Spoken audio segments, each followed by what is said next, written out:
ସାଙ୍ଗମାନେ ମୋର ଗୋଟେ କଥା ରଖିବ କି, ଏମିତି ଗୋଟେ ଜାଗା ନା କହିବି ସେ ଜାଗାକୁ ଲାଇଫରେ କେବେ ବି ଯିବନି। ଯଦି ଯାଅ ତମ ଲାଇଫରେ କେବେ ବି ତମେ ସକ୍ସେସ୍ ହେଇପାରିବନି। ତମେ ତମ ଲାଇଫରେ ଯେତେ ସର୍କଲ୍ ତମର ଅଛନ୍ତି, ବନ୍ଧୁବାନ୍ଧବ, ରିଲେଟିଭ୍, ଫ୍ରେଣ୍ଡସିପ୍ ଯାହା ବି ହଉ, ତମେ ଯଦି ଲାଇଫରେ କିଛି କରିବାକୁ ଭାବୁଛ ନା, ପ୍ରଥମେ ସେମାନଙ୍କୁ ଜଣାଅ, ସେମାନଙ୍କଠୁ ମତ ନିଅ।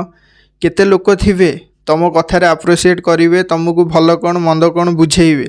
ଆଉ କେତେକ ଲୋକ ଥିବେ ତମ ମନରେ କେବଳ ନେଗେଟିଭିଟି ସ୍ପ୍ରେଡ୍ କରିବେ। ତୁ ଏଟା କରିପାରିବୁନୁ, ସେଟା କରିପାରିବୁନୁ, ଏଟା ଏଇଆ ସେଟା ସେଇଆ, ଏଇଭଳିଆ କଥା କହିବେ।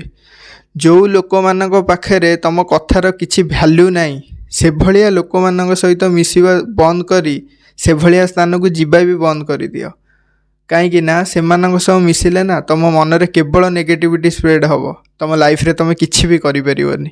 ସେଇ ଲୋକଙ୍କ ସହିତ ମିଶ ଯିଏ ତମ ମନରେ ପଜିଟିଭ୍ ଆଣୁଛନ୍ତି, ଆଉ ତମେ କିଛି କର ବୋଲି ତମକୁ ଏନକରେଜ୍ କରୁଛନ୍ତି। ବୁଝିଲ ତ?